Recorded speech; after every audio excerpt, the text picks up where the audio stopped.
আসসালামু আলাইকুম সবাইকে। তো আমাদের গুণগত রসায়নের উপর আজকে সেকেন্ড লেকচার এবং আমাদের আজকের টপিকটা খুব দরকারি। সেটা হচ্ছে আমরা আজকে যে জিনিসগুলো আমরা জানবো সেটা হচ্ছে যে বোর পরমাণু মডেল, এটা সম্পর্কে আমাদের একটু বিস্তারিত জানা হবে। তারপরে এই মডেলটার মধ্যে কিছু সীমাবদ্ধতা বা লিমিটেশনস থাকবে, ঠিক আছে। আর এটা হচ্ছে এখানে এই বোর পরমাণু মডেলের সাফল্য কি সেটা আমরা জানবো। বোর পরমাণু মডেলের 3টি পয়েন্ট থাকবে, সেই 3টি পয়েন্ট একটু খেয়াল করো। আচ্ছা, তো বোর পরমাণু মডেল, এখন এই বোর পরমাণু মডেলের মধ্যে যে 3টা পয়েন্ট সেটা আগে শিখে ফেলবা। প্রথম যে পয়েন্টটা সেটা হচ্ছে শক্তি স্তরের ধারণা, স্থির কক্ষপথ বা শক্তি স্তরের ধারণা। শক্তি স্তরের ধারণা, এটার ব্যাখ্যাটা কি? এখানে দেখো উনি যে কথাটা বলেন সেটা হচ্ছে যে নিউক্লিয়াসের সংজ্ঞা তো আগিয়ে দেওয়া হয়েছে, এটা তো রাদারফোর্ড থেকে আমরা পেয়েছি। এখানে বোর বলছে যে নিউক্লিয়াসের চারদিকে ইলেকট্রনগুলো কতগুলো নির্দিষ্ট শক্তির কক্ষপথে ঘুরতে থাকে। নির্দিষ্ট শক্তি, এই কথাটা বলছে, কিন্তু নির্দিষ্ট শক্তির কক্ষপথে ঘুরতে থাকে। ওই কক্ষপথগুলোকে বলা হয় স্থির কক্ষপথ বা শক্তি স্তর। আমি আবারও বলি, এখানে একটা লাইনে লিখবা, সেটা হচ্ছে পরমাণুতে ইলেকট্রনগুলো নিউক্লিয়াসের চারদিকে, নিউক্লিয়াসকে এটা এখানে বলার দরকার নাই, যদিও তোমাদের বইয়ে বলছে, কারণ নিউক্লিয়াসের সংজ্ঞা রাদারফোর্ড নিজেই দিয়ে দিছে। এখানে বলবা যে নিউক্লিয়াসের চারদিকে ইলেকট্রনগুলো কতগুলো নির্দিষ্ট কক্ষপথে, নির্দিষ্ট শক্তির কক্ষপথে ঘূর্ণায়মান থাকে। নির্দিষ্ট শক্তির এই শক্তিগুলোকে, এই কক্ষপথগুলোকে বলা হয় শক্তি স্তর বা স্থির কক্ষপথ। তো আমি পুরো লাইনটা তোমরা লিখবা, আমি জাস্ট সংক্ষেপটা লিখতেছি। উনি যেটা বললো যে ইলেকট্রনগুলো নির্দিষ্ট শক্তির কক্ষপথে ঘূর্ণায়মান। যে কক্ষপথগুলোকে উনি বলেন, যে কক্ষপথগুলোকে বলেন যে স্থির কক্ষপথ,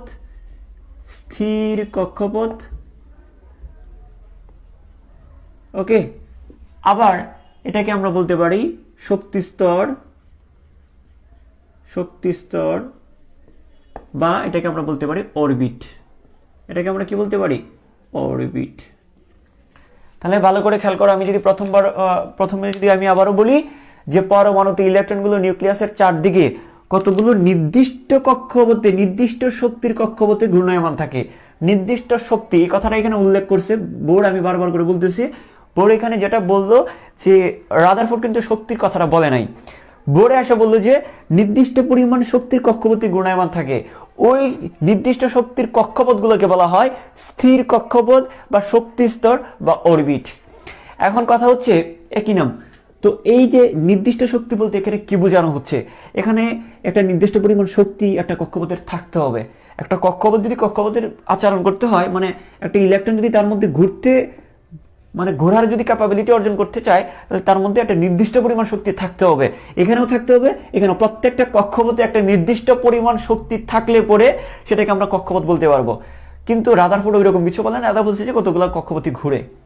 তাহলে দেখো নির্দিষ্ট শক্তির কক্ষপথে ইলেকট্রনগুলো ঘুরে, এই নির্দিষ্ট শক্তি দিয়ে এটা বোঝানো হয়েছে। এখন দেখো একটা জিনিস তোমাকে বলি, রাদারফোর্ডের সাথে এই বোর পরমাণু মডেলের মূল পার্থক্যটা হচ্ছে, রাদারফোর্ড যে জিনিসটা বোঝাতে যাচ্ছিল সেটা বলছে যে একটা ইলেকট্রন, রাদারফোর্ড যেটা বললো যে একটা ইলেকট্রন কক্ষপথে থাকবে কি থাকবে না, বা এটা কিসের জন্য থাকে?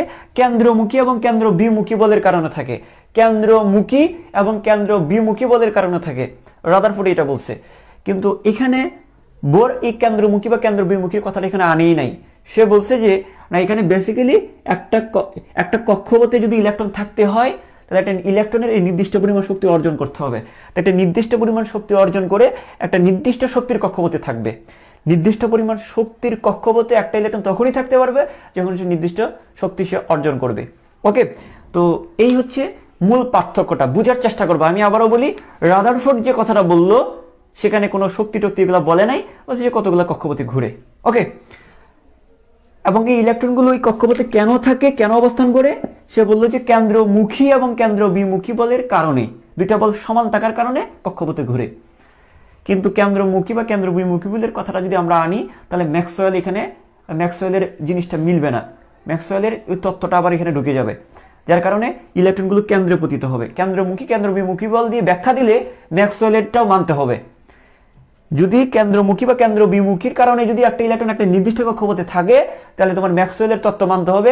আর ম্যাক্সওয়েলের তত্ত্ব মানলে ইলেকট্রনগুলো কি হয়, এক পর্যায়ে কেন্দ্রে পতিত হয়। তো এটা হচ্ছে যে রাদারফোর্ড যে কথাটা বললো সেটা।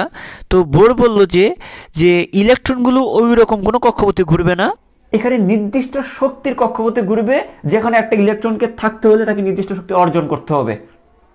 ঠিক আছে, ওই নির্দিষ্ট শক্তির কক্ষপথগুলোকেই বলা হয় শক্তি স্তর, বা কি বলা হয়, স্থির কক্ষপথ বা অরবিট। নির্দিষ্ট শক্তি এই কথাটা মূলত বলছে, যেখানে একটা ইলেকট্রন থাকতে হলে কেন্দ্রমুখী বা কেন্দ্র, এগুলো না বলে বলবা যে একটা ইলেকট্রন এখানে একটা নির্দিষ্ট কক্ষপথে একটা ইলেকট্রনকে যদি থাকতে হয়, তাহলে নির্দিষ্ট পরিমাণ শক্তি অর্জন করে তাকে থাকতে হবে। ওকে, এই হচ্ছে কথা। এখন তোমাদেরকে এখানে একটা কথা বলি, নির্দিষ্ট শক্তির বৃত্তাকার কক্ষপথ, এই জিনিসটা একটু যুক্ত করে দিবা। নির্দিষ্ট শক্তির বৃত্তাকার কক্ষপথ। হ্যাঁ, তো রাদারফোর্ড কি করলো, রাদারফোর্ড কি আকার, এটা কি বৃত্তাকার নাকি উপবৃত্তাকার নাকি গোলাকার, কিচ্ছু বলে নাই। এখানে বোর্ড এখানে বলে দিছে যে নির্দিষ্ট শক্তির বৃত্তাকার কক্ষপথ বলছে, তাহলে এখানে আকারের কথাটা বলা আছে।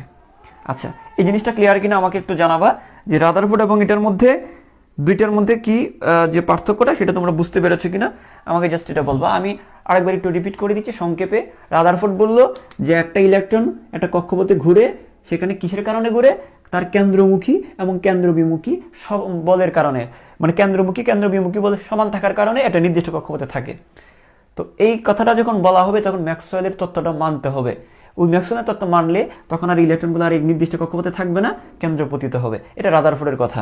এখন আমি যদি বলি যে বোর একটা সম্পূর্ণ ভিন্ন ধরনের মতবাদ দিছে, সম্পূর্ণ ভিন্ন একটা মতবাদ দিল, সেটা বলা নাই কেন্দ্রমুখী বা কেন্দ্রবিমুখী বলের কারণে থাকবে না, এরা থাকবে নির্দিষ্ট পরিমাণ শক্তির কারণে। তো এরা কতগুলো নির্দিষ্ট পরিমাণ নির্দিষ্ট শক্তির কক্ষপথে এরা ঘুরে, এমনি এমনি কক্ষপথে, নর্মাল কক্ষপথের কথা কিনা বলা নাই, মানে নির্দিষ্ট কক্ষপথের কথা বলে নাই, বলছে নির্দিষ্ট শক্তির কক্ষপথে এরা ঘুরে, নির্দিষ্ট শক্তির কক্ষপথে ঘুরে, যেখানে একটা ইলেকট্রনকে অবস্থান করতে হলে ওই শক্তিটা অর্জন করতে হবে। যদি অন্য জায়গা থেকে, এক জায়গা থেকে আরেক জায়গায় গমন করে, তখন কি এরা কি করবে, ওরা তখন শক্তির শোষণ বা বিকিরণ করবে। এখন একটা জিনিস তোমাকে এই জায়গায় তোমরা মনে রাখবা, এটা কিন্তু পয়েন্ট আকারে লিখবা, আমি এটা সংক্ষেপে লিখছি, যে পরমাণুতে ইলেকট্রনগুলো নির্দিষ্ট শক্তির বৃত্তাকার কক্ষপথে ঘুরে, এই কক্ষপথগুলোকে বলা হয় স্থির কক্ষপথ বা শক্তি স্তর বা অরবিট। ওকে, তাহলে একটা শক্তি স্তরে ইলেকট্রন অবস্থানকালে, একটা শক্তি স্তরে যখন ইলেকট্রনগুলো অবস্থান করবে, তখন শক্তি সে ছাড়বেও না, শক্তি সে গ্রহণও করবে না। তবে যখন সে লাফালাফি করবে, একটা থেকে আরেকটাতে যাইতে চাইবে, মানে এটা হচ্ছে অস্থায়ীভাবে যাবে, স্থায়ীভাবে চলে যাবে না। ধরো একটা ইলেকট্রন হ্যাঁ যেতে পারে, একটা কক্ষপথ থেকে আরেকটা কক্ষপথে লাফ দিয়ে যেতে পারে, সেটা কিভাবে, সাময়িকভাবে যাবে, অস্থায়ীভাবে যাবে, তখন কিছু পরিমাণ শক্তি অর্জন করে সে এখানে যাবে। কিন্তু এটা তো তার কি নয়, এটা তো তার নির্দিষ্ট শক্তির না। সে যখন শক্তি পেয়ে যাবে, কোনো কারণে হয়তো বা তাপ দিছি আমরা, তাপ দিলাম, তাপ দেওয়ার কারণে সে শক্তি পাইছে, শক্তি যখন বেড়ে যাবে তখন উচ্চ শক্তির কক্ষপথে চলে যাবে। কিন্তু এটা কখন হবে, এটা ঠিক তখনই হবে যখন একটা কক্ষপথ থেকে যখন আরেকটা কক্ষপথে যাবে। কখনোই আপনি এগুলো যাবে না শক্তি দিলে বা শক্তি শোষণ করলে তার থেকে। তো এখানে ইলেকট্রনটা অন্য কক্ষপথে গমন করার সময়ই এরা শক্তি শোষণ করবে অথবা শক্তি ছেড়ে দিবে। আদারওয়াইজ একটা কক্ষপথে যখন ঘুরতে থাকবে, তখন এই শক্তি ছাড়বেও না, গ্রহণও করবে না, শক্তি ছাড়বেও না, গ্রহণও করবে না। ঠিক আছে, এই কথাটা তোমরা বলবা। আমি আবারও বলছি যে এই কথাটা, এই লাইনটা বলার পরে, যে নির্দিষ্ট শক্তির বৃত্তাকার কক্ষপথে ঘূর্ণায়মান থাকে, এটাকে বলা হয় স্থির কক্ষপথ বা শক্তি স্তর বা অরবিট। ওকে, তো এই নির্দিষ্ট কক্ষপথে, নির্দিষ্ট শক্তির কক্ষপথে মানে স্থির কক্ষপথে একটা ইলেকট্রন ঘূর্ণনের সময় সে শক্তি ছাড়েও না, শক্তি গ্রহণও করে না। তবে ইলেকট্রন এক কক্ষপথ থেকে আরেক কক্ষপথে স্থানান্তরের সময় কি করবে, সে শক্তি শোষণ বা গ্রহণ করবে। তাহলে আমরা কি, মানে শোষণ বা বিকিরণ করবে। তো এই শক্তিটা আপনা হবে না, শক্তি যদি আমরা প্রয়োগ করি বা কোনো কারণে যদি আমরা এখান থেকে নিয়ে নেই, তখন ইলেকট্রনগুলো কি করবে, শক্তি ছেড়ে দিয়ে বা শক্তি গ্রহণ করে উপর স্তর বা নিচের স্তরে গমন করবে। তো এখানে একটা জিনিস খেয়াল করো, তাহলে আমরা কিন্তু কক্ষপথগুলোকে দেখো, এইটা মনে করো প্রথম কক্ষপথ, এটা মনে করো 2 নম্বর কক্ষপথ, মাঝখানের এইগুলোকে কোনো কক্ষপথ আমরা বলতে পারবো না, কারণ কক্ষপথের জন্য একটা নির্দিষ্ট পরিমাণ শক্তির প্রয়োজন হয়। তো এইখানে এগুলোকে আমরা এদের মাঝখানে কোনো কক্ষপথ থাকবে না। তাহলে ইলেকট্রন হয় লাফ দিয়ে এখানে চলে যাবে, এটা মনে করি নিউক্লিয়াস, ইলেকট্রন লাফ দিয়ে হয় এখানে যাবে অথবা এখানে যাবে অথবা সে এখানে আসবে, কিন্তু ওই ইলেকট্রন এবং নিউক্লিয়াসের মাঝামাঝি জায়গায় কখনো আসবে না, কেননা এখানে কোনো নির্দিষ্ট শক্তির কোনো কক্ষপথ নাই। তাহলে শুধু কক্ষপথ হইলেই হবে না, একটা নির্দিষ্ট পরিমাণ শক্তির কক্ষপথ হইলে তাকে আমরা শক্তি স্তর বলি। তাহলে আমরা এখানে এটা বলতে পারি যে ইলেকট্রনগুলো আস্তে আস্তে কেন্দ্রে পতিত হবে, এই কথাটা আমরা বলতে পারবো না, কারণ ইলেকট্রন এই কক্ষপথের, এটা তো 1 নম্বর কক্ষপথ, এটা 2 নম্বর, এটা 3 নম্বর, ইলেকট্রন 1 নম্বর কক্ষপথের ভিতরে ঢুকতেই পারবে না, কারণ এদিকে কোনো কক্ষপথ নাই। কক্ষপথ বলতে আমরা যেটা বুঝাচ্ছি যে নির্দিষ্ট শক্তির কক্ষপথ এখানে নাই। তাহলে সর্বোচ্চ সর্বনিম্ন আসলে এই পর্যন্ত আসতে পারবে, আর লাফ দিয়ে গেলে এখানে যাবে, বা তার উপরে গেলে এখানে যাবে, বা যদি আরো থাকে কক্ষপথ তাহলে ওইদিকে যাবে। ওকে, আচ্ছা, এখন এই জিনিসগুলো তোমরা একটু মনে রাখবা। তো গেল আমাদের যে প্রথম যে কথাটা, আমি 1 নম্বর পয়েন্টটা লাস্টবার আমি বলতেছি, ভালো করে বোঝার চেষ্টা করবা যে পরমাণুতে ইলেকট্রনগুলো নির্দিষ্ট শক্তির বৃত্তাকার কক্ষপথ, এই কথাটা মনে রাখবা। নির্দিষ্ট শক্তির বৃত্তাকার কক্ষপথে ঘূর্ণায়মান থাকে, ওই কক্ষপথগুলোকে বলা হয় স্থির কক্ষপথ বা শক্তি স্তর বা অরবিট। ওকে, ওই শক্তি স্তরে বা কক্ষপথে ইলেকট্রন অবস্থানকালে শক্তি শোষণ করবে না, বিকিরণও করবে না। তবে সাময়িকভাবে যদি এক কক্ষপথ থেকে আরেক কক্ষপথে যায়, তখন শক্তি শোষণ করে উচ্চ স্তরে যাবে, শক্তি ছেড়ে দিয়ে নিচের স্তরে আসবে। তবে তার কিন্তু যে ইলেকট্রনটার জন্য যে কক্ষপথ নির্ধারিত, এটাতে কিন্তু আবার ফিরে আসবে। ধরো আমি এখানে প্রচুর পরিমাণে তাপ প্রয়োগ করলাম, সে শক্তি পাইলো, তাপ শক্তি পেয়ে সেটা উপরে চলে গেল, পরক্ষণেই কিন্তু তাপটা যখন সরায় ফেলবা তখন কিন্তু এটা ছেড়ে দিয়ে, ওই শক্তিটা তার ছেড়ে দিয়ে, অতিরিক্ত যে শক্তিটা গ্রহণ করে সে চলে গেছিল সেটা ছেড়ে দিয়ে আবার কি করবে, নিজের কক্ষপথে ফিরে আসবে। ওকে, আচ্ছা, এখানে জাস্ট ওই লাইনটা বলার পরে এখানে এটাই বলবা যে নির্দিষ্ট কক্ষপথে নির্দিষ্ট শক্তি স্তর অবস্থানকালে কোনো শক্তি ছাড়বেও না, গ্রহণও করবে না, তবে এক কক্ষপথ থেকে আরেক কক্ষপথে গমন করলে শক্তি শোষণ বা বিকিরণ করে, এই কথাটা বলবা। আচ্ছা, আমরা যদি এখন নেক্সট যদি আসি, 2 নম্বর পয়েন্ট হচ্ছে, 2 নম্বর পয়েন্টে যদি আমরা বলি যে এখানে আর কি বলা হয়েছে, এখানে হচ্ছে কৌণিক ভরবেগের ধারণা। কি বললাম? কৌণিক ভরবেগের ধারণা। এটা কার কৌণিক ভরবেগ? অবশ্যই ইলেকট্রনের। এটা কার? ইলেকট্রনের কৌণিক ভরবেগ, ইলেকট্রনের কৌণিক ভরবেগের ধারণা। এখন আমি তোমাদেরকে বলি, জটিলভাবে নেওয়ার দরকার নাই, ফিজিক্সটা আমাদের এখানে লাগবে। ভরবেগ মানে কি? দেখো, ভর ইন্টু বেগ, এটাকে বলা হয় ভরবেগ। কৌণিক ভরবেগ কি, এটা একটু পরে জানবো। আচ্ছা, তাহলে দেখি কৌণিক ভরবেগের ধারণাটা বুঝার আগে তোমাকে যে জিনিসটা খেয়াল করতে হবে, এটা ক্লাস 10-এও ছিল, তোমাদের যাদের বেসিকটা ক্লিয়ার আছে হয়তো বা তোমরা পারবা। তবে আমি এই জিনিসটা আমি আবার একটু পড়ায় দিচ্ছি। দেখো, ধরো এটা হচ্ছে নিউক্লিয়াস, এই নিউক্লিয়াসের চারদিকে ইলেকট্রনগুলো ঘুরে, এই তো। ধরো, হ্যাঁ, ইলেকট্রনগুলো ঘুরবে। ধরো এই যে দেখো, ধরো আমি এখানে, এটা প্রথম কক্ষপথ, এটা দ্বিতীয় কক্ষপথ। ধরো এখানে একটা ইলেকট্রনকে আমি চিন্তা করলাম, ধরো এখানে একটা ইলেকট্রন আছে। ওকে, এখন ইলেকট্রন যত ক্ষুদ্রই হোক তার কিন্তু একটা ভর থাকবে। তার একটা কি থাকবে? ইলেকট্রনের ভর থাকবে, যেটাকে বলি আমরা এম। ইলেকট্রনের একটা ভর থাকবে, যেটাকে আমরা কি বলি, যতই ক্ষুদ্র হোক তার একটা ভর থাকবে, এটা হচ্ছে এম। ওকে, এখন ইলেকট্রনটার একটা ভর থাকবে, অবশ্যই ভর থাকবে। ওকে, বুঝলাম। ইলেকট্রন যেহেতু একটা কক্ষপথে ঘুরতে থাকবে, তার একটা কি থাকবে? ব্যাগ থাকবে, তার একটা ব্যাগ থাকবে। এবং সে যে কক্ষপথ, দেখো সে কিন্তু এই যে দেখো, এটা নিউক্লিয়াসকে কেন্দ্র করে সে ঘুরতে থাকবে। কিন্তু তাহলে যে কক্ষপথে সে ঘুরবে, সেই কক্ষপথের একটা ব্যাসার্ধ নিশ্চয়ই আছে, তার একটা ভর আছে, তার একটা ব্যাগ আছে, তার অবশ্যই কি আছে? একটা ব্যাসার্ধ আছে নিশ্চয়ই। আমি আবারও বলি, ইলেকট্রন যত ক্ষুদ্রই হোক তার একটা ভর থাকবে, যে একটা নির্দিষ্ট বেগে ঘুরবে, এবং এই ইলেকট্রন থেকে নিউক্লিয়াসের একটা ব্যাসার্ধ থাকবে। মানে যে কক্ষপথেই ঘুরুক না কেন, কক্ষপথের একটা কি থাকবে? ব্যাসার্ধ থাকবে। তাহলে আর ইকুয়াল টু ব্যাসার্ধ, এই তিনটা জিনিস তো থাকবে। ব্যাসার্ধ, এখানে তিনটা রাশি আমরা পেলাম, যে একটা ইলেকট্রনের কি থাকবে? একটা ইলেকট্রনের ভর থাকবে, একটা ইলেকট্রনের ব্যাগ থাকবে, আর যে কক্ষপথে ঘুরবে ওই কক্ষপথটার ব্যাসার্ধ থাকবে। তো আমি যদি ভরের সাথে, দেখো এম হচ্ছে ভর, ভরের সাথে যদি আমি ব্যাগ গুণ করে দেই, সেটা কি হইলো? ভরবেগ। ভরের সাথে ব্যাগ গুণ করলাম, কি হইলো? ভরবেগ। তার সাথে যদি ব্যাসার্ধটা গুণ করে দেই, তাহলে হয়ে যাবে কৌণিক ভরবেগ। কি হয়ে যাবে? তাহলে এটা হয়ে যাবে কৌণিক ভরবেগ। তাহলে কৌণিক ভরবেগ কত? কৌণিক ভরবেগ হচ্ছে অ্যাম্পিয়ার। কৌণিক ভরবেগ কত? অ্যাম্পিয়ার। ওকে, এখন আমরা যদি এই জিনিসটা একটু খেয়াল করি, সেটা হচ্ছে এই কৌণিক ভরবেগ অ্যাম্পিয়ার উনি বলেন, তাহলে আমরা এমবিআরটা বুঝে গেছি যে কৌণিক ভরবেগের কথা বলছি। এখানে বোর বলছি যে একটা ইলেকট্রনের যেমন ভর থাকবে, ব্যাগ থাকবে, ওই কক্ষপথটার ব্যাসার্ধ থাকবে। তো এইগুলো তিনটা জিনিস গুণ করে দিলে, ওই তিনটা জিনিস গুণ করে দিলে আমরা পাবো কৌণিক ভরবেগ। ভর ইন্টু ব্যাগ ভরবেগ, তার সাথে ব্যাসার্ধ গুণ করলাম, কৌণিক ভরবেগ। তো উনি যেটা বলেন যে কৌণিক ভরবেগের যে মানটা, এটা নির্দিষ্ট সংখ্যার n গুণিতক হবে, একটা নির্দিষ্ট সংখ্যার n গুণিতক হবে। আমি আবারও বলি, পুরো লাইনটা তোমরা লিখবা, আমি যে সমীকরণটা লিখতেছি পুরো লাইনটা আমি মুখে বলতেছি, খেয়াল করো। এখানে বোর বলেন যে একটা ইলেকট্রনের কৌণিক ভরবেগটা হবে নির্দিষ্ট সংখ্যার n গুণিতক, নির্দিষ্ট পূর্ণ সংখ্যার গুণিতক, মানে নির্দিষ্ট সংখ্যার মানে নির্দিষ্ট মানের পূর্ণ সংখ্যার গুণিতক। এটার মানে কি? নির্দিষ্ট মানের পূর্ণ সংখ্যার গুণিতক, নির্দিষ্ট মানের। যেমন মনে করো এটাকে আমরা নির্দিষ্ট মানটা আমরা h/2π দিয়ে চিন্তা করতে পারি। খেয়াল করো, নির্দিষ্ট মানের পূর্ণ সংখ্যার গুণিতক, এটা ধরো হচ্ছে নির্দিষ্ট মান। খেয়াল করো, এটা কি? এটা ধরো একটা নির্দিষ্ট মান, এটা একটা নির্দিষ্ট মান আছে। ধরো এই নির্দিষ্ট মানের পূর্ণ সংখ্যার গুণিতক, নির্দিষ্ট মানের পূর্ণ সংখ্যাকে আমরা n দিয়ে প্রকাশ করি। এটা ধরো নির্দিষ্ট মান, এই নির্দিষ্ট মানের সাথে n গুণ করলে কি হবে? নির্দিষ্ট মানের সাথে n গুণ করলে কৌণিক ভরবেগের সমান হবে। আমি যতটুকু বুঝি ততটুকু বোঝার চেষ্টা করো, আমি আস্তে আস্তে ক্লিয়ার করে দিব। দেখো তাহলে কৌণিক ভরবেগটা কি হবে? এই কৌণিক ভরবেগটা হবে এই যে নির্দিষ্ট মানের এই যে পূর্ণ সংখ্যার গুণিতক। এটা হচ্ছে নির্দিষ্ট মান, এটা হচ্ছে নির্দিষ্ট মান। কেমন নির্দিষ্ট, এটা আমি পরে বলতেছি।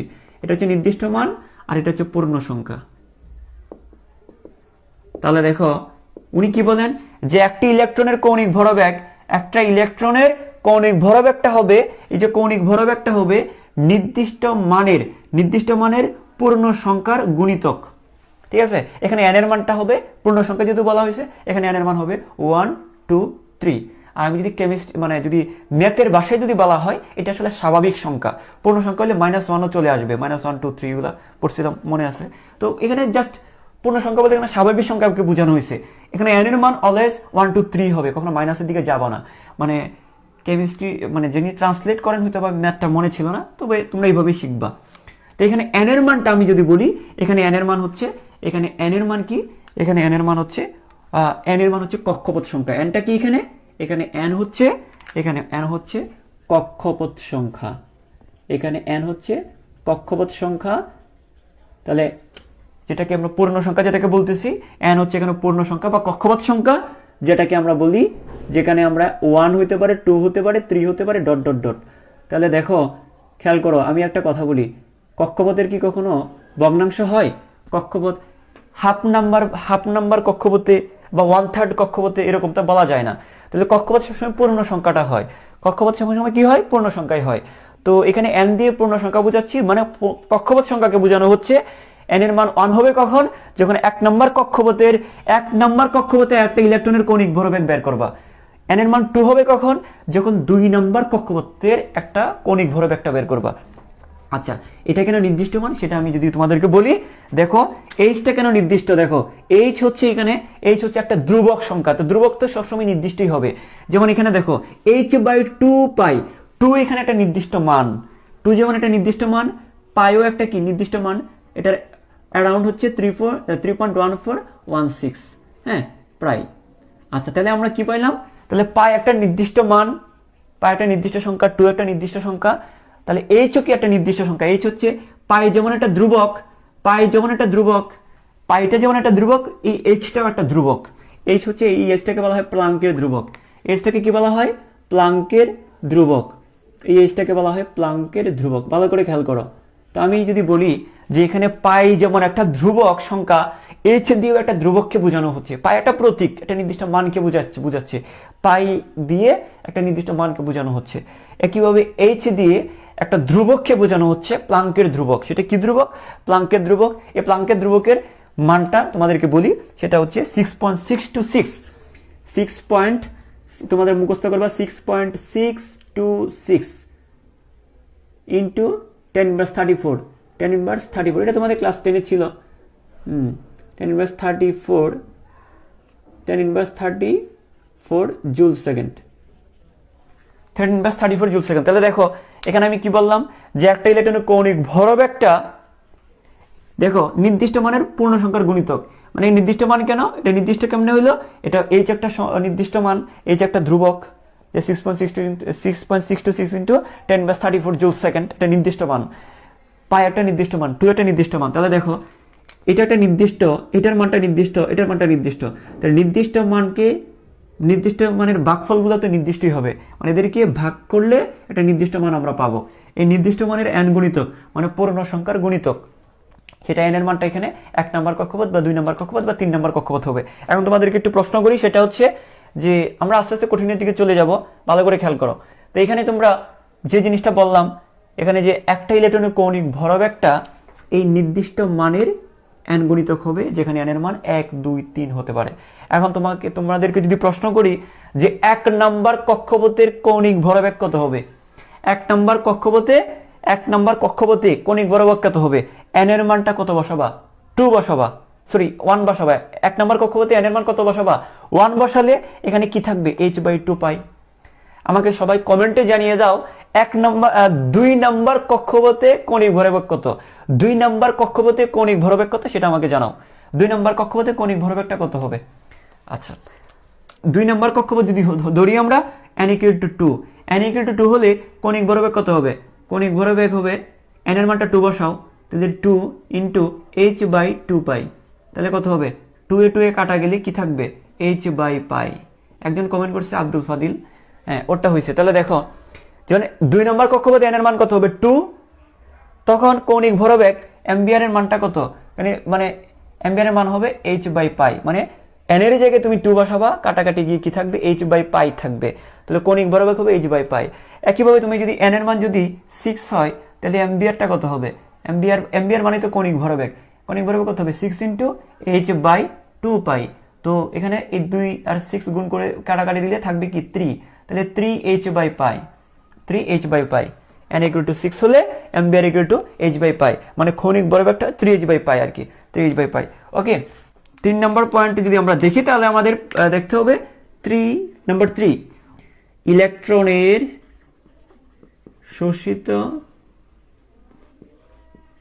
শোষিত বা বিকিরিত শক্তি, শোষিত বা কি বিকিরিত শক্তি, এটাকে আমরা কি বলবো, এটাকে আমরা এখানে বলতে পারি বর্ণালীর ধারণাও পাওয়া যায়। এখান থেকে কি পাওয়া যায়, বর্ণালীর ধারণা। ওকে, আচ্ছা, এখন এখান থেকে আমরা যে জিনিসটা বুঝবো, এখানে আমরা দেখি একটা বিষয় যে এই জিনিসটা আমাদের এখান থেকে এটাও আমাদের ক্লাস 10-এ ছিল, কিন্তু এখান থেকে আমরা একটু ডিপে চলে যাব। একটু দেখো, আমরা একটু এক্সটেন্ডলি পড়বো একটু। প্রথমে যে জিনিসটা হচ্ছে যে এটা ধরা হচ্ছে একটা নিউক্লিয়াস, ভালো করে বোঝার চেষ্টা করবা। ধরো এটা হচ্ছে নিউক্লিয়াস, এখন নিউক্লিয়াসের চারপাশে এটা হচ্ছে 1 নম্বর কক্ষপথ। ধরো এটা কি, এটা হচ্ছে 2 নম্বর কক্ষপথ। ওকে, তো একটা ইলেকট্রন মনে করে এখানে আছে, তো একটা ইলেকট্রন যদি ধরো একটা ইলেকট্রন এখানে আছে, আমি কি বলছিলাম যে প্রত্যেকটা কক্ষপথে একটা নির্দিষ্ট পরিমাণ শক্তি থাকে, এরও একটা নির্দিষ্ট শক্তি আছে, এরও একটা নির্দিষ্ট শক্তি আছে। তবে মনে রাখবা এর শক্তিটা কম, এর শক্তিটা বেশি, তাহলে যত উপরে যাবা কক্ষপথের শক্তি কিন্তু বাড়তে থাকবে। তো দেখো একটা ইলেকট্রন যখন এই কক্ষপথ থেকে যখন নিচের কক্ষপথে গমন করবে, শক্তি ছেড়ে দিয়ে মানে শক্তি বিকিরণ করে নিচের কক্ষপথে আসবে।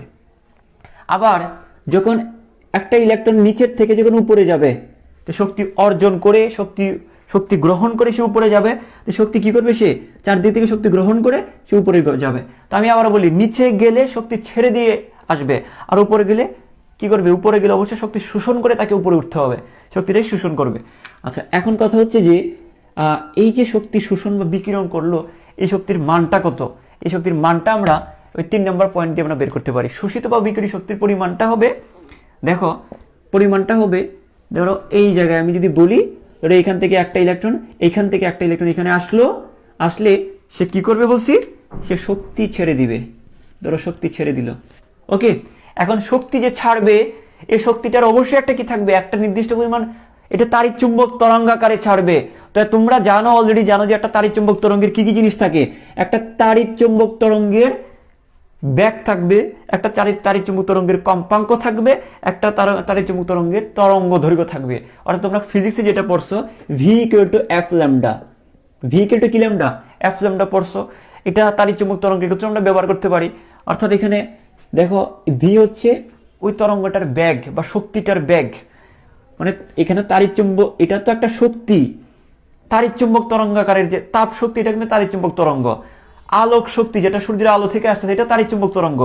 এইখানে যে শক্তিটা ছেড়ে দিচ্ছে এটাও একটা তাড়িৎ-চুম্বক তরঙ্গ।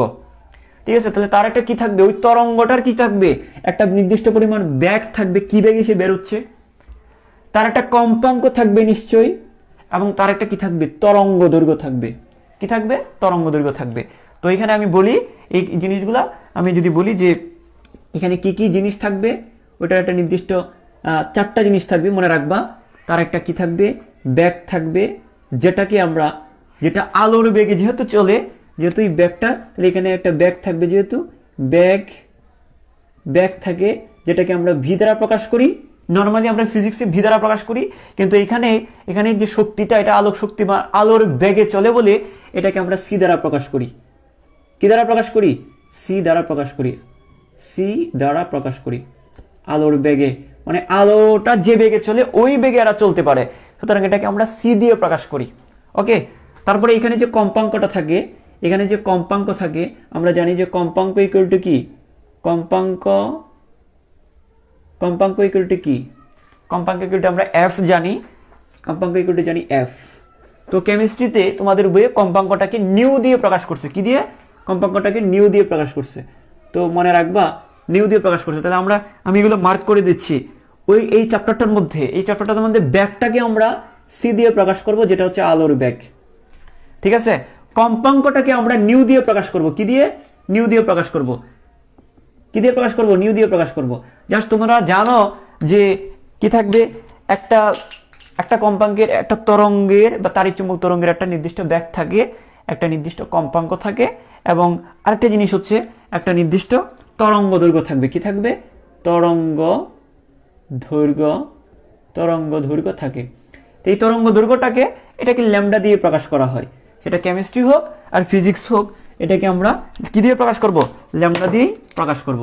এই ল্যামডা দিয়ে প্রকাশ করব। তাহলে আমরা এখানে কি পাইলাম দেখো তো, এখান থেকে আমরা কি পাইছি, ব্যাগটাকে আমরা কি দিয়ে প্রকাশ করলাম, সি দিয়ে, কম্পাঙ্কটাকে আমরা কি দিয়ে, ল্যামডা দিয়ে, সরি ওই নিউ দিয়ে, নিউ, এটার নাম কি, এটা ইকুয়াল টু, এখানে এটা হচ্ছে নিউ, এটার নাম কি, নিউ, এটার নাম হচ্ছে নিউ। তাহলে আমরা ব্যাগটাকে সি দিয়ে, কম্পাঙ্কটাকে নিউ দিয়ে, তরঙ্গ দৈর্ঘ্যকে ল্যামডা দিয়ে প্রকাশ করব। ওকে, তাহলে আমরা যে জিনিসটা আমরা জানি, আমরা বেসিক্যালি কি জানি দেখো তো, আমরা জানি হচ্ছে ভি ইকুয়াল টু, আমরা জানি ভি ইকুয়াল টু কি, এফ ল্যামডা। একটু ইংলিশ মেরে দিই, উই নো, হ্যাঁ উই নো, আমরা জানি কি V equal to f lambda, এটা ফিজিক্সের প্রতিপাদন, এটা আমরা জানি। তাহলে এখানে ভি ইকুয়াল টু কি, এই ক্ষেত্রে ভি মানে কি, এই ক্ষেত্রে ভি মানে হচ্ছে সি, এই ক্ষেত্রে ভি হচ্ছে কি, এই ক্ষেত্রে ভি হচ্ছে কি সি, আর কম্পাঙ্ক কি দিয়ে বোঝাচ্ছি, নিউ, আর তরঙ্গ দৈর্ঘ্যের মতোই আছে। তো আমরা কি বুঝলাম, c equal to nu lambda, c equal to কি lambda, nu lambda, c equal to কি lambda, nu lambda. Okay, c equal to nu lambda. তাহলে আমরা যদি বলি যে নিউ ইকুয়াল টু কি, তাহলে সুতরাং নিউ ইকুয়াল টু কি হবে, এই যে দেখো ল্যামডাটা নিচের দিকে আনলে কি হবে, c by lambda, nu equal to c by lambda.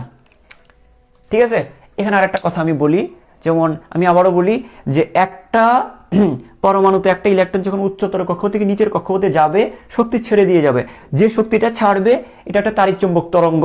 তার 3টা জিনিস থাকবে, আরো একটা জিনিস থাকবে বলবো আমি, প্রথমত 3টা রাশি তোমরা জানো, তোমাদের পরিচিত যে একটা তরঙ্গের 3টা রাশি থাকবে, তার একটা ব্যাগ থাকবে, তার একটা কম্পাঙ্ক থাকবে, তার একটা কি থাকবে, তার একটা তরঙ্গ দৈর্ঘ্য থাকবে। ওকে, এখন কথা হচ্ছে এই তাহলে ব্যাগ, তরঙ্গ দৈর্ঘ্য এবং কম্পাঙ্ক থাকে।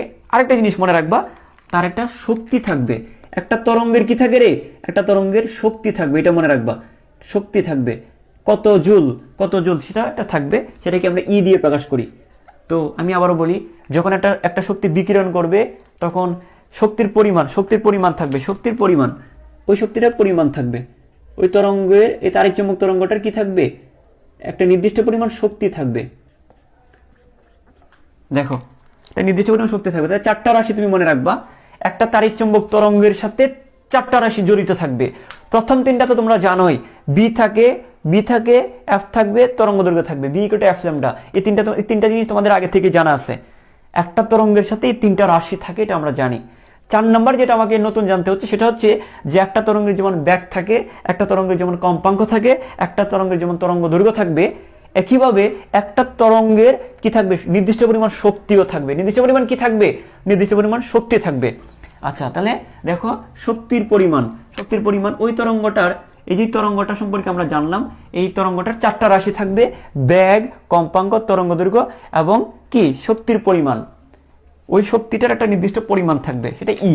আচ্ছা, তাহলে আমরা এখানে যেটা বলা হচ্ছে যে বোর পরমাণু মডেলের মধ্যে বলছে যে ইলেকট্রনের শক্তি শোষণ বা বিকিরিত শক্তি, এই কথাটা বলবা, যে কথা আমি অলরেডি বলে ফেলছি যে একটা কক্ষপথ থেকে যখন আরেকটা কক্ষপথে গমন করবে, বিশেষ করে উচ্চতর কক্ষপথ থেকে যখন নিম্নতর কক্ষপথে যায় তখন শক্তি বিকিরণ করে, মানে ছেড়ে দেয়। আবার যখন নিম্নতর কক্ষপথে যখন উচ্চতর কক্ষপথে যায় তখন শক্তি কি করে, তখন শক্তি শোষণ করে। রাদারফোর্ড কিন্তু এই কথা বলে নাই যে এক কক্ষপথ থেকে আরেক কক্ষপথে গেলে শক্তি ছাড়ে বা গ্রহণ করে, সেটা বলে নাই। আচ্ছা, এই যে দেখো উচ্চতর কক্ষপথ থেকে নিম্নতর কক্ষপথে যায় বলেই তার কি হয়, সে কিন্তু উচ্চতর কক্ষপথ থেকে নিম্নতর কক্ষপথে যাওয়ার সময় শক্তি ছাড়ে বলেই এই শক্তিটা থেকে আমরা কি পাই, বর্ণালী পাই। শক্তি যদি নাই ছাড়তো, এই কথাটা যদি সে না বলতো, তাহলে বর্ণালীটার ব্যাখ্যা কিভাবে দিতাম? তাহলে আমরা বলতে পারি এটা বর্ণালীর ব্যাখ্যা পাওয়া যায়। আমি আবারও বলি, ভালো করে খেয়াল করো, যেহেতু বোর যেহেতু এই কথাটা স্বীকার করছে যে এটা এক কক্ষপথ থেকে আরেক কক্ষপথে যাওয়ার সময় শক্তি বিকিরণ করে, যেহেতু শক্তি বিকিরণ করে সে বর্ণালীও দেখাবে, তাহলে বর্ণালীর ব্যাখ্যাটা পাওয়া যায়। যদিও এই জিনিসগুলো অনেক জটিল প্রক্রিয়া, তো তোমাদের সিলেবাসে যতটুকু আছে সেটা আমি বোঝানোর চেষ্টা করছি। এখন আমি যদি বলি যে এখন এই শোষিত বা বিকিরিত শক্তির পরিমাণটা বের করা যায়, হ্যাঁ, প্লাঙ্কের সমীকরণ থেকে বিকিরিত বা শোষিত শক্তির পরিমাণটা এখানে জাস্ট আমি আবারও বলি, এখানে যে জিনিসটা বলবা, যদি আমি বলি যে একটি উচ্চতর কক্ষপথ থেকে নিম্নতর কক্ষপথ বা নিম্নতর কক্ষপথ থেকে উচ্চতর কক্ষপথে যাওয়ার সময় শক্তি কি করবে, ছেড়ে দিবে বা গ্রহণ করবে। ঠিক আছে, এই জিনিসটা তোমরা জানলা। এখন এই পরিমাণ, এই যে শক্তির পরিমাণটা বের করা যায় প্লাঙ্কের সমীকরণ থেকে। ঠিক আছে, প্লাঙ্কের সমীকরণ থেকে সেটা কিভাবে, ই ইকুয়াল টু এইচ নিউ, এই সমীকরণ দিয়ে বের করা যায়। ই ইকুয়াল টু এইচ নিউ, এটার মানে কি, এটা কিভাবে আসছে দেখো, আমরা যেমন কম্পাঙ্কের সাথে তরঙ্গ দৈর্ঘ্য গুণ করে যেমন ভি পাই, আমি আবারও বলি, কম্পাঙ্কের সাথে তরঙ্গ দৈর্ঘ্য গুণ করলে আমরা ভি পাই। যে দেখো এখানে দেখো, কম্পাঙ্কের সাথে তরঙ্গ দৈর্ঘ্য গুণ করলে আমরা যেমন ভি পাই, একইভাবে এই কম্পাঙ্কটার সাথে যদি আমি প্লাঙ্কের ধ্রুবক গুণ করে দিই, তাহলে শক্তির মানটা আমরা পাবো। এটা আমার কথা না, এটা হচ্ছে প্লাঙ্কের সমীকরণ। এটা কার সমীকরণ? এই সমীকরণটা হচ্ছে প্লাঙ্কের। আমি আবারও বলি, ভালো করে খেয়াল করো, তুমি শোষিত বা বিকিরিত শক্তির কথাটা এখানে বলবা, ওই কথাটা বলবা এবং ওই সমীকরণটাই কে ব্যবহার করছে, বোর ব্যবহার করে এটা প্রমাণ করে দিচ্ছে। ঠিক আছে, এই জন্য এখানে বোরের 3 নম্বর পয়েন্টের সাথে এটা লেখা হয়, কিন্তু সমীকরণটা কিন্তু প্লাঙ্কের। ওকে, আচ্ছা, এখানে আমি তোমাদেরকে ভালো করে খেয়াল করো, যদি আমি আবার বলি যে একটা যে শক্তিটা বিকিরণ করে ওই শক্তিটার 4টা রাশি থাকবে, তার ব্যাগ থাকবে, তার কম্পাঙ্ক থাকবে, তার তরঙ্গ দৈর্ঘ্য থাকবে, একটা নির্দিষ্ট পরিমাণ শক্তি থাকবে। ঠিক আছে, এখন আমরা আগে থেকেই জানি যে V equal to f lambda সমীকরণ দিয়ে প্রতিপাদন করছি আমরা, V equal to f lambda. এটার মানে হচ্ছে একটা কম্পাঙ্কের সাথে, এফ মানে কম্পাঙ্ক, একটা কম্পাঙ্কের সাথে একটা তরঙ্গ দৈর্ঘ্য গুণ করলে যেমন আমরা ভি পাই, একইভাবে একটা কম্পাঙ্কের সাথে প্লাঙ্কের ধ্রুবক গুণ করে দিলে আমরা ই পাবো। মানে একটা তরঙ্গের কম্পাঙ্কের সাথে প্লাঙ্কের ধ্রুবক যদি গুণ করে দেই তাহলে আমি শক্তির পরিমাণটা পাবো। এই কম্পাঙ্কটার সাথে যদি প্লাঙ্কের ধ্রুবক গুণ করি তাহলে আমি শক্তির মানটা পেয়ে যাব। ভালো করে খেয়াল করো, একটা কম্পাঙ্কের সাথে তরঙ্গ দৈর্ঘ্য গুণ করলে আমরা ব্যাগ ভি পাই, এই কম্পাঙ্কর সাথে যদি প্লাঙ্কের ধ্রুবক গুণ করি তাহলে আমরা শক্তির পরিমাণটা পাই। তো এই কথাটা আমার কথা না, বা স্যার এটা কিভাবে পাইছেন, বাট এটা হচ্ছে প্লাঙ্কের সমীকরণ। জাস্ট এক কথাই প্লাঙ্কের সমীকরণ তুমি 3 ব্র্যাকেট দিয়ে দিতে পারো, এটা কোনো প্রবলেম নাই। ঠিক আছে, তো আমরা এটা কিভাবে হয়েছে সেটা আমরা যাবো না, এই জায়গায় যেটা হবে, কারণ তোমাদের বই বা সিলেবাসে না, এটা জাস্ট এক কথাই বলে দিবা প্লাঙ্কের সমীকরণ থেকে পাই। তার ভাষ্য মতে, প্লাঙ্কের মতে উনি বলেন যে একটা তরঙ্গ দৈর্ঘ্যের কম্পাঙ্কের সাথে যদি কম্পাঙ্কের সাথে যদি প্লাঙ্কের ধ্রুবক গুণ করে দিই তাহলে শক্তির মানটা পেয়ে যাব। আচ্ছা, তাহলে আমরা কি পাইলাম? ই equal to h nu. E equal to কি পাইলাম আমরা? H new. কম্পাঙ্কের সাথে প্লাঙ্কের ধ্রুবক গুণ করলাম, তাহলে এটা হচ্ছে প্লাঙ্কের সমীকরণ।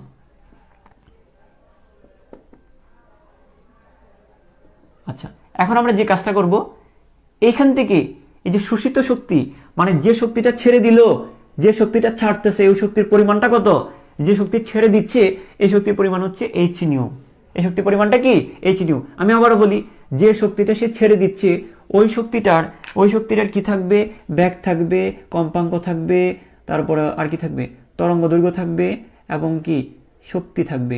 তো এখানে ভি হচ্ছে v equal to c, f equal to কি নিউ, আর ল্যামডা ইকুয়াল টু ল্যামডাই, ই ইকুয়াল টু ই। এখন কথা হচ্ছে দেখো, এখানে এই চারটা জিনিস থাকবে। তো একটা শক্তি যখন বের হবে, মানে একটা ইলেকট্রন যখন এক কক্ষপথ থেকে আরেক কক্ষপথে যাবে, শক্তি তখন ছেড়ে দিবে। তখন শক্তি যখন ছেড়ে দিচ্ছে ওই শক্তিটার মান কত? ওই শক্তিটার পরিমাণ কত? পরিমাণটা হবে তার একটা নিশ্চয়ই কি থাকবে? তার নিশ্চয়ই একটা কম্পাঙ্ক থাকবে। যে শক্তিটা যে কোনো শক্তি বেরোক না কেন তার সাথে চারটা রশ্মি থাকবেই, চারটা মান থাকবেই। তো তার যেহেতু কম্পাঙ্ক, তার এই কম্পাঙ্কটা যদি আমরা কোনোভাবে বের করতে পারি, তো এই কম্পাঙ্কটার সাথে প্লাঙ্কের ধ্রুবক গুণ করে দিলে আমি শক্তির মানটাও পেয়ে যাব। এই কথাটা এখানে বলা হচ্ছে। তাহলে ই ইকুয়াল টু এইচ নিউ। আচ্ছা, এখন আমরা আসি, এই যে দেখো এই নিউ এর মানটা কত?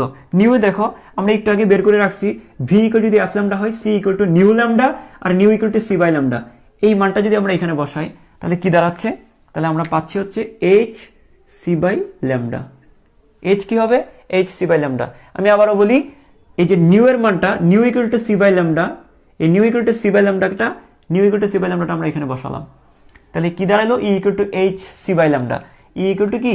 H c by lambda. তো আমরা এখানে দুইটা সমীকরণ পাইলাম, তিনটা সমীকরণ পাইছি এখানে। E equal to h nu, E equal to h c by lambda, আরটা কি পাইছি আমরা? Nu equal to c by lambda. এগুলো আমার অঙ্ক করতে লাগবে, যে এখানে শোষিত বা বিকিরিত শক্তির পরিমাণ, শোষিত বা বিকিরিত শক্তির পরিমাণ, শোষিত বা বিকিরিত শক্তির পরিমাণ, বিকিরিত শক্তির পরিমাণ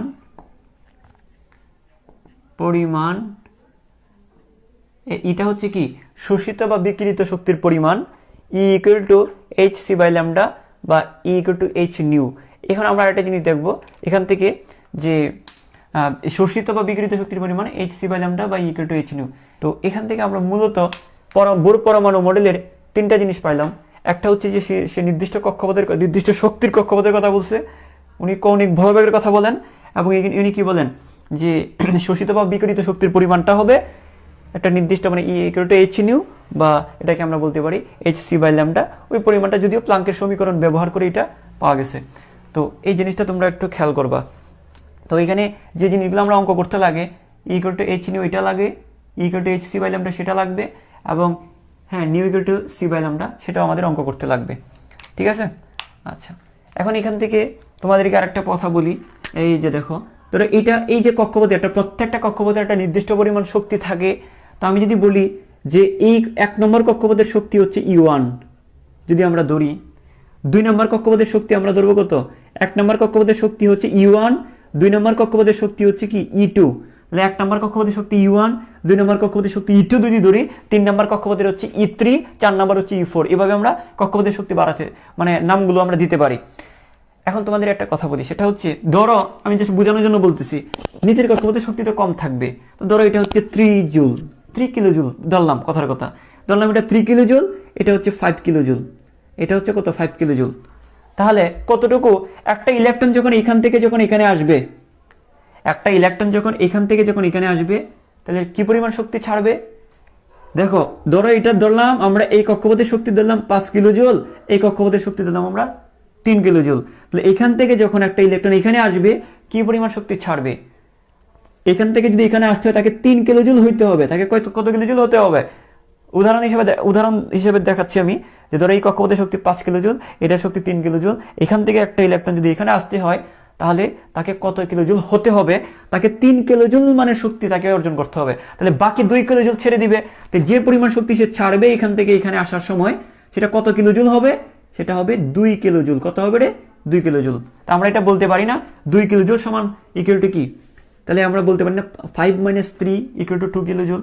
তাহলে 5 - 3 মানে কতটুকু ছাড়বে, 5 - 3, 5 - 3 = 2 কিলো জুল। এই পরিমাণ শক্তি সে ছেড়ে দিবে। তাহলে আমরা 5 কে আমরা কি ধরলাম, 5 কে ধরলাম আমরা E2, আর যেখানে 5 সেটাকে আমরা E2 ধরতেছি, তাহলে যেটা 3 সেটাকে আমরা কি বলতে পারি, E1। তাহলে আমরা বলতে পারি এখানে যেহেতু এখান থেকে যখন একটা ইলেকট্রন এখানে যাবে তখন কি পরিমাণ শক্তি ছাড়বে, 5 - 3 মানে 2 কিলো জুল শক্তি ছাড়বে। 5 - 3 মানে কত কিলো জুল শক্তি ছাড়বে, 2 কিলো জুল শক্তি ছাড়বে। তাহলে আমরা 5 = E2, 3 = E1, তাহলে E2 - E1 = কত হবে, ডেল ই বলতে পারি। আমরা কি বলতে পারি, ডেল ই বলতে পারি। তো যে পরিমাণ শক্তি ছাড়বে সেটাকে আমরা কি বলতে পারি, যে পরিমাণ শক্তি ছাড়তেছে ওই শক্তিটাকে আমরা ডেল ই বলতে পারি। তাহলে আমরা এটাকে আমরা কি বলবো, সরাসরি না বলে আমরা ডেল ই বলবো। দুইটা শক্তির পার্থক্য, অর্থাৎ এই কক্ষপথের শক্তি এবং এই কক্ষপথের শক্তি, এই দুইটা কক্ষপথের শক্তির মধ্যে যতটুকু পার্থক্য আছে ঠিক ততটুকু শক্তি ছেড়ে দিবে। যেমন এখানে আছে 5, এখানে আছে 3, এখান থেকে এখানে আসলে সে কত জুল ছাড়বে, 2 কিলো জুল ছেড়ে দিয়ে 3 কিলো জুল হবে। তো 2 কিলো জুল ছাড়লে এটাকে আমরা ডেল ই বলতে পারি। তো 5 কে আমরা E2, 3 কে আমরা E1, তাহলে E2 - E1 = কি হবে, ডেল ই। তাহলে এই ডেল ই শক্তির পরিমাণ, এই ডেল ই এর মানটাই হচ্ছে h নিউ। এটাই হচ্ছে এটা। তাহলে আমরা কি এদিক দিয়ে যে বের হচ্ছে এটা কি, ডেল ই যে বের হচ্ছে, এটাকে আমরা নরমালি শক্তিকে আমরা ই দিয়ে প্রকাশ করি। 1 নম্বর কক্ষপথ হলে 1, 2 নম্বর কক্ষপথে E1, মানে 1 নম্বর কক্ষপথ হলে E1, 2 নম্বর হলে E2, 3 নম্বর হলে E3, আর দুইটা কক্ষপথের পার্থক্য হইলে ডেল ই। ওকে, তো তোমরা এটাকে ডেল ই দিয়েও প্রকাশ করতে পারো, এটা আশা করি বুঝে গেছো এখন। বা আমরা এইভাবে দিয়ে দিই E2 - E1, E2 - E1 = del ই ডেল এইচ, মানে h নিউ। আমি যেটা বললাম যে 1 নম্বর কক্ষপথের শক্তিটা যদি E1 হয়, 2 নম্বর কক্ষপথের শক্তি E2, তাহলে এটাকে যদি প্র্যাকটিক্যালি বুঝতে চাও, ধরে নিচ্ছি এটার বেশি থাকবে, E2 এর মান বেশি, মানে ধরলাম 5, E1 এর মান 3। তাহলে দুইটার মধ্যে পার্থক্য করলে কত হয়, মানে একটা ইলেকট্রন যদি এখান থেকে যদি এখানে আসতে চায়, সে 2 কিলো জুল ছেড়ে দিয়ে তারপর এখানে আসবে। তাহলে আমরা কতটুকু ছাড়লো বুঝলাম, 5 - 3 কিলো জুল ছাড়ছে। 5 - 3 মানে 5 - 3 কিলো জুল ছাড়ছে মানে হচ্ছে কি 2 কিলো জুল, অর্থাৎ 5 - 3 মানে হচ্ছে E2 - E1। 5 - 3 মানে কি E2 - E1, এই যে E2 - E1, আর যে মানটা পাইলাম সেটা হচ্ছে ডেল ই। তাহলে যে পরিমাণ শক্তি ছাড়লো সেটাকে আমরা কি বলি, ডেল ই বলতে পারি।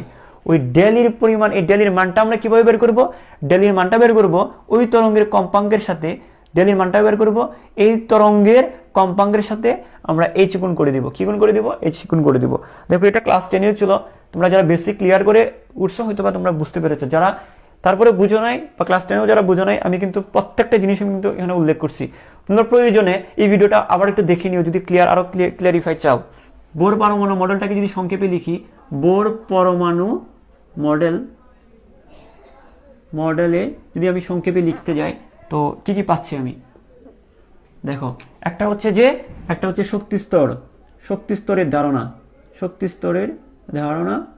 আচ্ছা, একটা জিনিস তোমরা জানো, শক্তি স্তরের ধারণা, এটা তোমরা জানো, এটা তোমরা অ্যাড করে নিও যখন নোট করতে যাবা, যে শক্তি স্তরের ধারণা n এর মান, এটা n দিয়ে প্রকাশ করা, n এর মান এগুলো ফিজিক্যালে ছিল 1, 2, 3, 4 এভাবেই থাকবে। এখানে প্রথম কক্ষপথটা কি, প্রথম কক্ষপথটা কি কে দিয়ে, তারপরে l দিয়ে, তারপরে m দিয়ে, এগুলো প্রকাশ করা হয়, কে, এল, এম, এন এগুলো প্রকাশ করা হয়। আচ্ছা, 2 নম্বরে আমরা কি পাইলাম, প্রথম কক্ষপথে আমরা শক্তি স্তরের ধারণা পাইলাম। 2 নম্বরে আমরা যে জিনিসটা পাবো সেটা হচ্ছে 2 নম্বরে কি পাবো, 2 নম্বরে আমরা কি বললাম, কৌণিক ভরবেগ। তাহলে কৌণিক ভরবেগ যেটাকে আমরা কি দিয়ে প্রকাশ করি, mvr =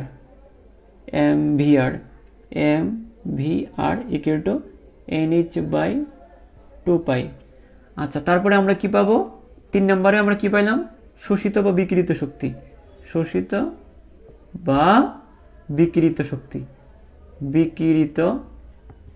শক্তি, সেটার মানটা কত, শোষিত বা বিকিরিত শক্তি, সেটা আমরা বলতে পারি ডেল ই। সেটা আমরা কি বলতে পারি, ডেল ই = E2 - E1 = h new = hc/λ। এটা যদি আমরা সংক্ষেপে যদি প্রকাশ করি, তো এখন কথা হচ্ছে 3টা জিনিস মাথায় রাখবা। এই 3টা জিনিস মাথায় রেখে তুমি সাফল্যের কথাটা বলবা, যে বোর পরমাণু মডেলের সাফল্য, বোর পরমাণু মডেলের কি কি সাফল্য পাচ্ছে এখানে। তাহলে দেখো 1 নাম্বার থেকে আমরা কি পাই, 1 নাম্বার থেকে পাই যে ইলেকট্রনগুলো একটা নির্দিষ্ট কক্ষপথে থাকে। ইলেকট্রনগুলো কি থাকে? একটা নির্দিষ্ট কক্ষপথে থাকবে।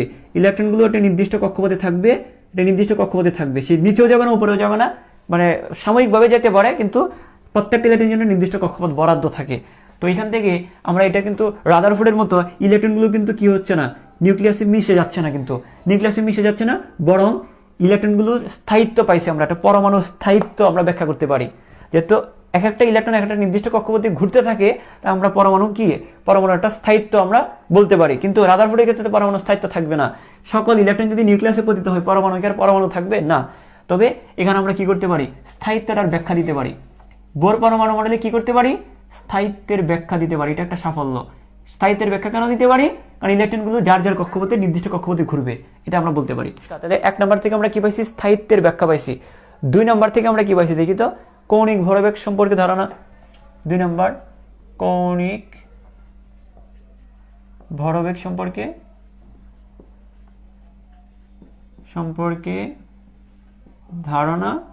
আচ্ছা, আরেকটা জিনিস হচ্ছে, দেখো ইলেকট্রনের কৌণিক ভরবেগ সম্পর্কে আমরা ধারণা পাইলাম, ইলেকট্রনের কৌণিক ভরবেগ সম্পর্কে ধারণা। তারপর এখানে আরেকটা জিনিস দেখো, এখানে দেখো এই যে এটা কি কক্ষপথের ব্যাসার্ধ না? এই কক্ষপথের ব্যাসার্ধের মানটা বের করা যায় কিসের মাধ্যমে? তুমি ওই বোরের এই সমীকরণটা দিয়ে তুমি কক্ষপথের ব্যাসার্ধের মানটা তুমি বের করে ফেলতে পারবা। আমরা কি বলতে পারি, যে কক্ষপথের ব্যাসার্ধ নির্ণয়। 3 নম্বর সাফল্য হচ্ছে কক্ষপথের ব্যাসার্ধ নির্ণয়। যেমন আমি যদি এটাকে বলা হয় কক্ষপথের, তাহলে দেখো এই বোর সমীকরণ ব্যবহার করে যে কক্ষপথটা বের করবো আমরা, সেটাকে বলা হয় বোর ব্যাসার্ধ। বোরের ব্যাসার্ধ কিসের ব্যাসার্ধ? বোরের প্রথম কক্ষপথের ব্যাসার্ধ। তাহলে বোরের ব্যাসার্ধ বলা হয়ে থাকে। দেখো বোরের সমীকরণ ব্যবহার করে, ধরো বোরের সমীকরণ ব্যবহার করে, এটা 1 নম্বর কক্ষপথ, 2 নম্বর কক্ষপথ, 3 নম্বর কক্ষপথ। তো বোরের সমীকরণ ব্যবহার করে যে ব্যাসার্ধের মানটা আমরা বের করব, সেটাকে বলা হয় বোর ব্যাসার্ধ। কি বলা ব্যাসার্ধ বলা হয়? বোর ব্যাসার্ধ। তাহলে কক্ষপথের ব্যাসার্ধ নির্ণয় করা যায়, যেখানে হাইড্রোজেনের প্রথম কক্ষপথের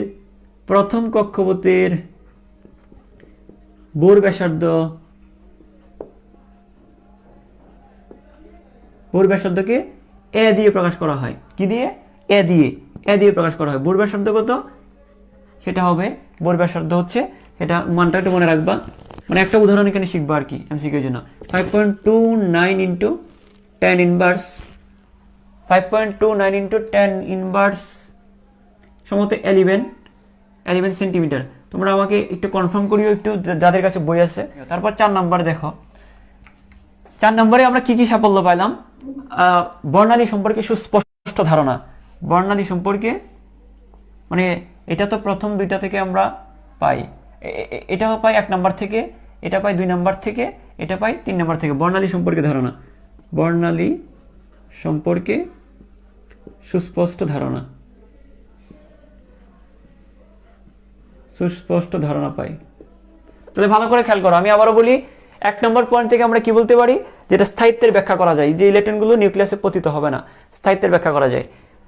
2 নম্বর পয়েন্ট থেকে আমরা 2টা জিনিস পাই, কৌণিক ভরবেগ সম্পর্কে ধারণা পাই, আর কক্ষপথের ব্যাসার্ধ নির্ণয় করা যায়। ওই যে কক্ষপথের ব্যাসার্ধ আর নির্ণয় করা যায়। তারপর আমরা কি পাই, শোষিত বা বিকিরিত শক্তি। এখান থেকে আমরা কি বর্ণালী সম্পর্কে সুস্পষ্ট ধারণা আমরা পেয়ে থাকি। আচ্ছা, তারপরে যদি সাফল্য যদি দিতে চাও, সাফল্য আর দেওয়ার দরকার নেই, ঠিক আছে। এই মেইন পয়েন্টগুলো তোমরা বলবা, 1টা 2টা 3টা 4টা, ওকে। এই জিনিসগুলো তোমরা একটা জাস্ট একটা ধারণা নিলে আর কি। আচ্ছা, এখন আমরা যে জিনিসটা করব, এখানে কিছু সীমাবদ্ধতা আছে, সেগুলো আমরা একটা দেখব। সীমাবদ্ধতাগুলো কি সেটা একটু খেয়াল করো। সীমাবদ্ধতা হচ্ছে, সীমাবদ্ধতা কি? 1 নম্বর সীমাবদ্ধতা দেখো, 1 নম্বর সীমাবদ্ধতা হচ্ছে যে উনি ওই যে নির্দিষ্ট বৃত্তাকার কক্ষপথে গুণে বলছে না, নির্দিষ্ট বৃত্তাকার কক্ষপথে বলছে। বৃত্তাকার কথাটা তো ঠিক হয় নাই, কারণ আমরা জানি কক্ষপথ কি আসলে বৃত্তাকার, আসলে কি দ্বিমাত্রিক? বৃত্তাকার না তো, কক্ষপথ হচ্ছে গোলাকার, ফুটবলের মতো কক্ষপথ গোলাকার হবে, বা তুমি ডাম্বেল আকৃতির বলতে পারো, বা ডাবল ডাম্বেল আকৃতির বলতে পারো, এস অরবিটাল গোলাকার হয়। তো এই জিনিসগুলো তোমরা বলতে পারো। তাহলে এখানে দেখো, এখানে কক্ষপথের যে সীমাবদ্ধতার মধ্যে 1 নম্বর সীমাবদ্ধতা হচ্ছে যে কক্ষপথের আকারটা তুমি বলছে, কক্ষপথের আকারের কথা বলছে কিন্তু ভুল বলছে। এটা হচ্ছে কক্ষপথ হচ্ছে দ্বিমাত্রিক হবে না, দ্বিমাত্রিক বলছে কক্ষপথ, দ্বিমাত্রিক কক্ষপথের কথা বললো। কক্ষপথ প্রকৃতপক্ষে এটা কি হবে? এটা হবে কি, এটা হবে কক্ষপথ হবে ত্রিমাত্রিক, মানে বৃত্তাকার মানে তো দ্বিমাত্রিক, বৃত্তাকার মানে দ্বিমাত্রিক, গোলাকার মানে ত্রিমাত্রিক। তো উনি কি বলছে, উনি বৃত্তাকার কক্ষপথের কথা বলছে। বৃত্তাকার কক্ষপথ, বৃত্তাকার কক্ষপথ মানে উনি বৃত্তাকার কক্ষপথের কথা বললো, যেটা হচ্ছে দ্বিমাত্রিক কক্ষপথ। আসলে এটা হবে কক্ষপথ হবে ত্রিমাত্রিক। ঠিক আছে, আমি সংক্ষেপে লিখলাম আর কি। তারপরে 2 নম্বর, তোমরা একটু একটু কষ্ট করে একটু লাইনটা একটু পুরাটা লিখো। তাহলে উনি যে কক্ষপথের কথা বললো, যে কতগুলো নির্দিষ্ট শক্তির বৃত্তাকার কক্ষপথে ঘূর্ণায়মান, এটাকে বলা হয়, এটা বৃত্তাকার মানে দ্বিমাত্রিক। আসলে এরা দ্বিমাত্রিক হবে না, এটা ত্রিমাত্রিক কক্ষপথে ঘুরে। আচ্ছা, 2 নম্বর পয়েন্ট যদি আমরা বলি, 2 নম্বর পয়েন্টে যদি আমরা আসি, যে কৌণিক ভরবেগের ধারণাটা যে দিছে, যে mvr=nh/2π, এটার কোনো গাণিতিক প্রমাণ দেখান নাই, হয়তোবা হ্যাঁ ঠিক আছে প্র্যাকটিক্যালি এটাতে মিলছে, কিন্তু এই জিনিসটা কোথায় পাইছে, এটা গাণিতিক কোনো প্রতিপাদন উনি দেখাতে পারে নাই। যে এই জিনিসটা, ওই সমীকরণটা ওটা কোথা থেকে পেলো বা কিভাবে ওই সমীকরণটা পাইছে, ওটা কোনো ব্যাখ্যা দেন নাই। তো কৌণিক ভরবেগের ইলেকট্রনের কৌণিক ভরবেগের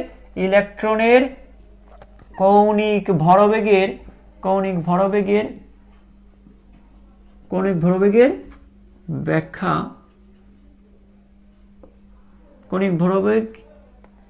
কৌণিক ভরবেগ mvr=nh/2π এর ব্যাখ্যা দেননি। তারপরে যে শোষিত বা বিকিরিত শক্তি, এখানে যে বলবা যে বর্ণালীর কথাটা বলবা, এখানে বর্ণালী, এখানে যে দেখো উনি ওই বোর পরমাণু মডেল দিয়ে 1 ইলেকট্রন বিশিষ্ট পরমাণু বা আয়নের বর্ণালী ব্যাখ্যা করা যায়। আমি আবারও বলি, 1 ইলেকট্রন বিশিষ্ট পরমাণু বা আয়নের বর্ণালীটা ব্যাখ্যা করা যায়। যদি একাধিক ইলেকট্রন থাকে, সেই বর্ণালীটা উনি ব্যাখ্যা করা যায় না। ব্যাখ্যা করা যায় না মানে হচ্ছে, মানে আরো নতুন কিছু জিনিস সৃষ্টি হয়, সেই জিনিসগুলো ব্যাখ্যাটা উনি দিয়ে যান নাই। আমি আবার বলি, একটা পরমাণুতে মনে করে একটা ইলেকট্রন আছে, এটা কোনটা? হাইড্রোজেন। একটা পরমাণুতে একটা ইলেকট্রন তো হাইড্রোজেনেরই আছে। এটার বর্ণালীটা এক কক্ষপথ থেকে আরেক কক্ষপথে যখন যাওয়া আসা করবে, তখন আর বর্ণালীটা ব্যাখ্যা করা যায়, বা এটা বর্ণালীটা তৈরি হয়েছে, হ্যাঁ ঠিক আছে। কিন্তু যখন একাধিক ইলেকট্রন থাকবে একটা পরমাণুতে, একাধিক ইলেকট্রন যখন থাকবে, তখন ইলেকট্রন বিকর্ষণ হবে, ইলেকট্রন নিউক্লিয়াস আকর্ষণ হবে, তখন যে বর্ণালীগুলো তৈরি হয়, সেই বর্ণালীগুলোতে আর অনেক কিছু দেখা যায়। এগুলো কেন হয় সেটার ব্যাখ্যাটা করা যায় না। তবে একটা পরমাণুতে যখন একটা ইলেকট্রন থাকে, সেগুলোর বর্ণালীটা স্বাভাবিকভাবেই হয়, নর্মাল হয়, এটাকে ব্যাখ্যা করা যায়। তো আমরা এটা বলতে পারি যে এক ইলেকট্রন বিশিষ্ট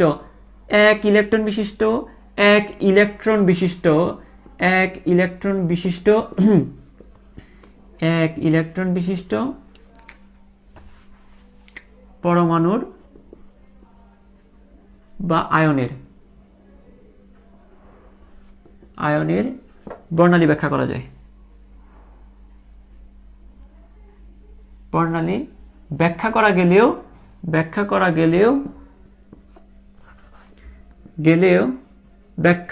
গেলেও একাধিক ইলেকট্রন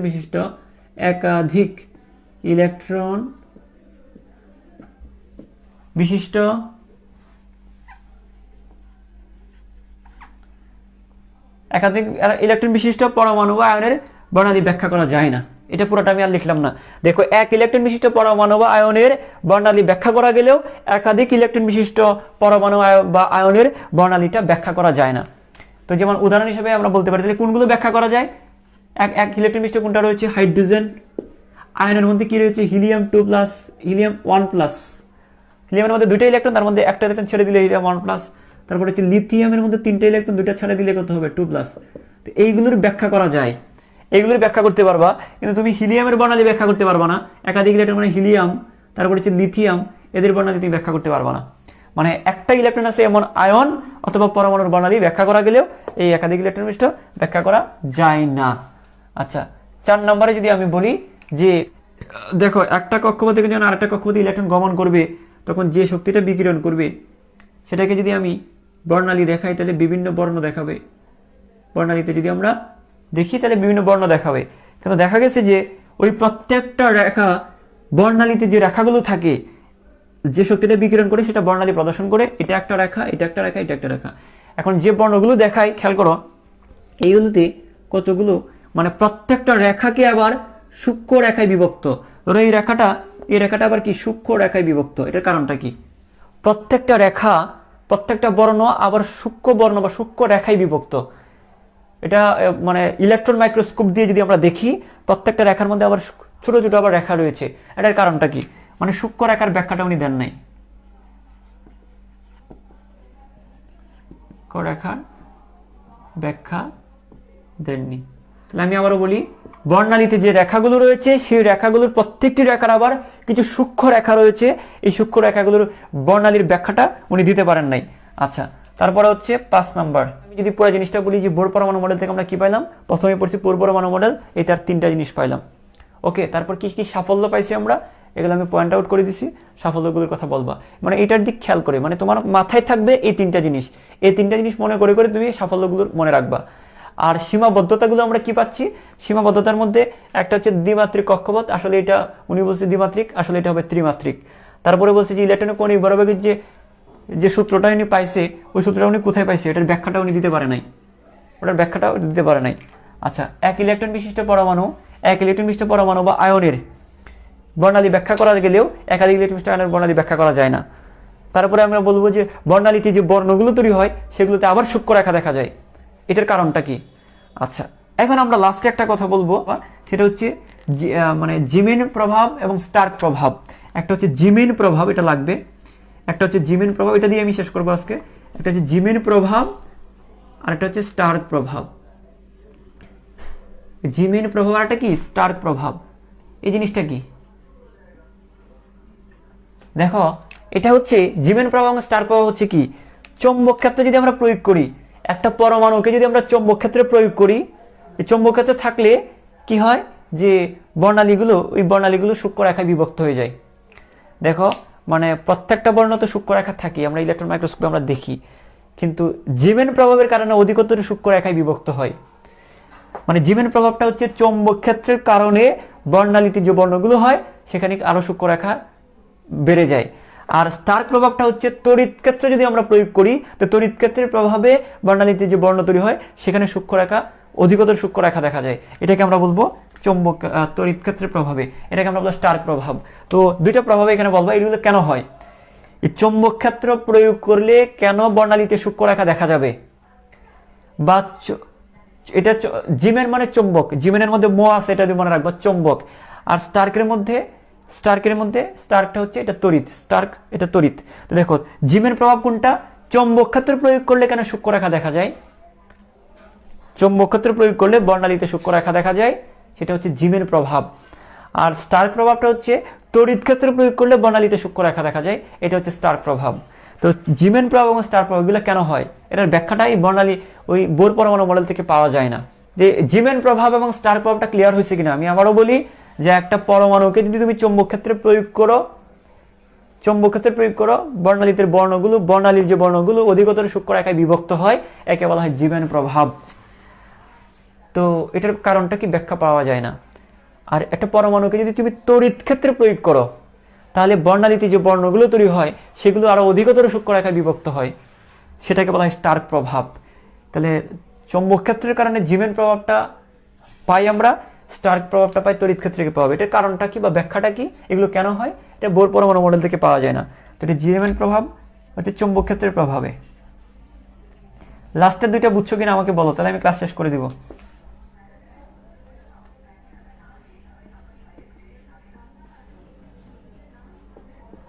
আমি আরো একবার রিপিট করতেছি, মানে কারণ নতুন নাম পাইলে তোমরা ভয় পেয়ে যাও, এই জন্য বারবার রিপিট করতে হচ্ছে। জিমেন বাবার কিছুই না, বলতেছে যে একটা পরমাণুকে যদি আমরা চৌম্বক ক্ষেত্রে প্রয়োগ করি, তাহলে যে বর্ণালীর যে বর্ণগুলো প্রত্যেকটা বর্ণ অধিকতর সূক্ষ্ম রেখায় বিভক্ত হয়, এই প্রভাবটাকে বলা হয় জিমেন প্রভাব। এবং এটা কেন হয়, এটার ব্যাখ্যাটা পাওয়া যায় না এই বোর পরমাণু মডেল থেকে। তারপর কি একটা স্টার্ক প্রভাব। স্টার্ক প্রভাব হচ্ছে একটা পরমাণুকে যদি তড়িৎ ক্ষেত্রে প্রয়োগ করা হয়, তাহলে বর্ণালীতে যে বর্ণগুলো দেখা যায় সেখানে অধিকতর সূক্ষ্ম রেখা দেখা যায়, এটার প্রভাবটা মানে এটাকে বলবো আমরা স্টার্ক প্রভাব। এটারও ব্যাখ্যা, এই স্টার্ক প্রভাবের ব্যাখ্যা ওই বোর পরমাণু মডেল থেকে পাওয়া যায় না। ওকে, ঠিক আছে, সবাই ভালো থাকো, সুস্থ থাকো, এবং যতটুকু পড়লাম নোটটা আমাকে দিয়ে দাও, ঠিক আছে, ভালো থাকো।